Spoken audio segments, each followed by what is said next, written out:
Love knows no gender. Respect knows no boundaries. Today, we dive into the lives, struggles, and triumphs of the LGBTQIA community.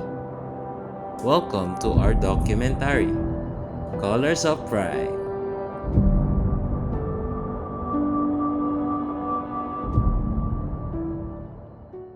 To start, let's understand what LGBTQIA stands for and how it reflects the diversity of this community. Can you explain what is LGBTQIA stands for and why is it's important to acknowledge these identities? LGBTQIA plus is it's actually a community and it stands for lesbian, gay, bisexual, transgender, queer, intersexual, and so on and so forth. And I think it's important to understand the LGBTQ plus community because they play a vital role in our society, and I think that we cannot disregard the factors that they contribute to our society, and it's an important thing that we establish the kind of respect that they deserve, because I believe that we are all the same and human beings at the same time, and they continue to bring an enthusiastic environment in our community and in our society, and I think that they are a great factor of economic and social identity. And I think if we give this aspect to them, we will celebrate inclusivity. What are some common misconceptions about the community that you often encounter? Misconception. I think that the common misconception about the LGBTQ plus community is that they're just ordinary individuals. I think that being a part of the community allows me to fully realize myself that we are extraordinary and that we can contribute a lot of things, meaningful impact in our community. And I think that's something that we should really fully realize and reflect as well, that we are of greater value in our society. How can schools and workplaces promote inclusivity for LGBTQIA individuals? I think that we can promote inclusivity in such areas through really giving us space, really promoting inclusivity such as our own personal space. I'm not quite sure how to specify that, but I think that we are missing a lot of opportunities for these individuals, especially being a part of this community. I think that this is one thing that we were actually deprived of, and I think that there are more focused opportunities for the heterosexual male and women. But I think that we have a lot to offer, and I think that no matter what happens, we should be valued and we should be seen. And I think that something we should put in our classes, workspace, and everything else, because I think that there's a lot of things that we can offer. Behind every label is a story. Let's meet individuals who've embraced their identity and hear their journeys. When did you first realize your identity and how did you come to terms with it? Ano lang, wala siya, ano lang siya yung parang ano, isang araw nagising ka na lang na ganun ka, tapos wala ka namang kailangan mong kung anong nasa mo, nararamdaman mo kung ano ka talaga. What challenges did you face coming out to your family and friends? Challenges sa wala naman, kasi din sila parang nakita lang nila sa akin na na parang may something nga sa akin, part nga ako ng hindi na sila nagtanong, talagang tinanggap na lang din nila. Sa mga friends? Sa friends din, ganun din sila, kasi lalaki talaga yung papakilala ko sa kanila, tapos after na makasama nila ako, maging ganto ganyan, lang din nila, ganito sila, kaya tananggap lang din nila ako. What message do you have for those who are still afraid to come out? Afraid to come out, huwag na lang sila mag-afraid, mag-open na lang sila para hindi sila mahirapan. My son Andrew was always a joy to be around. I always taught him to be accepting of other people. That's why when Andrew was suddenly fired from his teaching job for being gay, my heart just broke. As a parent, how do you prepare your child for something like that? I hope we get to a place where people will be treated with respect, equality, and love. Despite progress, many LGBTQIA+ individuals still face discrimination. Let's hear about these challenges and the fight for acceptance. How can you share an experience where you face discrimination due to your identity? Bali ano na lang, siguro pag mga ganyan scenario kasi hopefully you must be accept the reality. So may mga judgmental na tao pero hindi naman nila lahat. Pero kailangan mong tanggapin kung anong binabato nila para sa'yo. How did you overcome that experience and what did you learn from it? Siguro tinatanggap ko na lang kasi nowadays marami mga tao na hindi nila alam yung kung anong personality meron ka. So all you have to do is to accept the reality hanggang sa ma-realize nila na ganun pala. What do you think society can do to stop discrimination? Hindi, wala kasi makakapagsabi kung hanggang kailan mag-stop yung ganyan mga discrimination. Kasi may mga taong hindi nila maiwasan or lalo na society natin may mga ganyang klase ng personalidad. Siguro na lang, hayaan na lang natin sila pero gumawa pa rin tayo ng tama para sa kapwa natin. The student has become the teacher. Yes, Queen! Yes, Queen! Yes, Queen! Yes, Queen! Alana, do the homeless like Prada? Yes, Queen!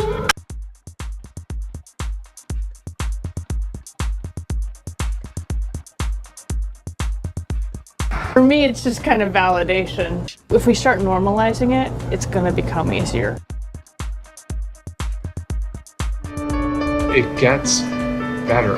You are not alone. And so I can now say that I'm queer and proud. Those things that people tease me about, they are absolutely true. And they're what make me fabulous and amazing. What's new? Oh, nothing.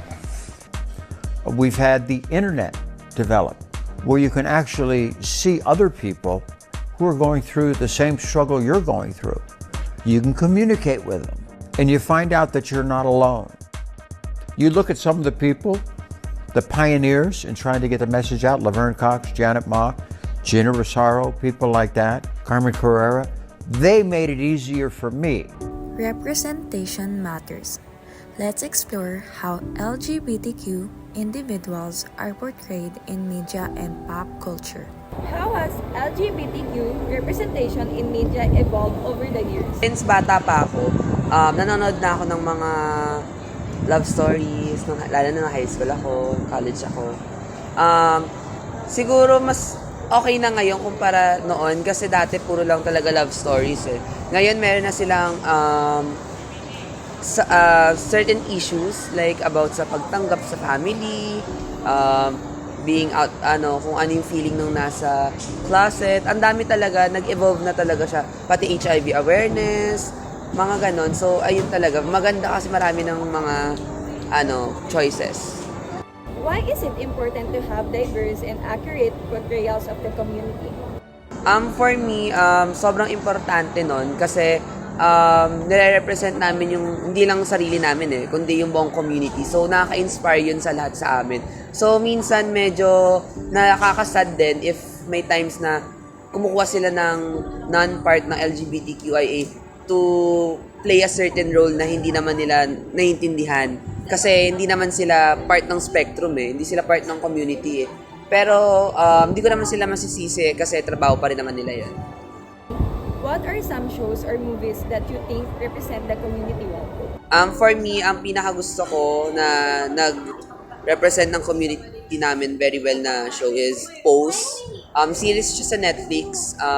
Pinapakita nila doon yung ballroom community, kung paano nag-start yung ballroom nung panahon. It's dated back in the 90s ata yung palabas na yun. How can family and friends support someone struggling? Maganda din kasi may kita doon yung kung paano nilaban yung rights Doon din pinakita na may pinapakita din sila about sa HIV awareness, pinapakita rin nila about sa family. Tsaka paulit-ulit ako about sa HIV awareness kasi sabi nga ni Pia Wurzbach, very timely and relevant siya sa bansa natin, which is the Philippines. So ayun, maganda talaga yun kasi ang daming representation. Now a word from Mental Health Services. Hi, I'm Hillary Kasner. I'm a mental health provider here at VHSO. The mental health service at VHSO is dedicated to offering LGBTQ+ affirming care. Care is available in person or from the privacy and comfort of your own home through secure telehealth. All care is confidential. We offer many different treatment options, including evidence-based therapies, peer support, and intensive outpatient programs. VHSO mental health providers are also experienced in working with people with gender dysphoria and can help get hormone therapy treatment started. Your health needs are as unique as you are, and VHSO is here to support you. Mental health is a critical part of everyone's life, especially for those navigating identity and acceptance. What mental health challenges are commonly faced by LGBTQ individuals? For me, nade-depress ako, nagkakaroon ng anxiety attack pag nakipagsalamuha ako sa ibang tao. How can family and friends support someone struggling with this issue? Nag-open up ako sa kanila pagdating sa mga ganyang problema regarding dun sa discrimination pagdating sa part ng LGBTQ. What resources are available for LGBTQ mental health support? Siguro para sa akin yung psychiatrist and then yung mga libro na ino-offer sa amin na babasahin ng pang-araw-araw para gumaan-gaan man yung loob namin.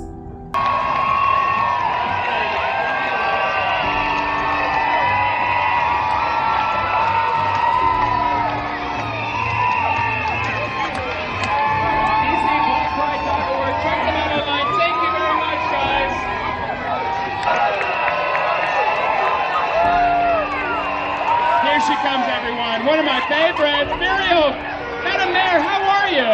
Happy Pride, Happy Pride, Madam Mayor. Madam Mayor, quickly, what does Pride mean to you? Pride means all DC residents across all age wards and the LGBT community and say we are one, we are proud, and we are Washington, D.C. The journey doesn't end here. Let's talk about hope and the future for the LGBTQIA+ community. What changes do you hope to see for the LGBTQIA+ community in the next 10 years? So, di ba ngayon sa Philippines, hindi pa masyado silang pabor sa same-sex marriage. So, ano yung inaasahan ko? So, after 10 years, sana magkaroon na ng pantay-pantay na pagtanggap sa ating like me na LGBTQ na magkaroon ng same-sex marriage dito sa Philippines. What gives you hope about the future? Hope ko sana magkaroon tayo ng pagkilos para magkaroon ng pagbabago like na dito sa Pilipinas, magkaroon ng pagkakaisa yung mga tao dito para magkaroon ng pagbabago. Yun. How do you plan to contribute to creating a more inclusive world? Siguro ang idadagdag ko yung ibang kaalaman ko para ma-share ko rin sa iba kung may tutulong pa ba yung kaalaman ko.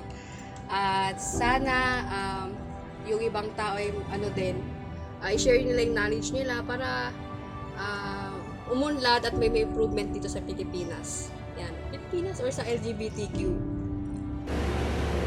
As we move forward, let's remember that acceptance starts with understanding and love always wins.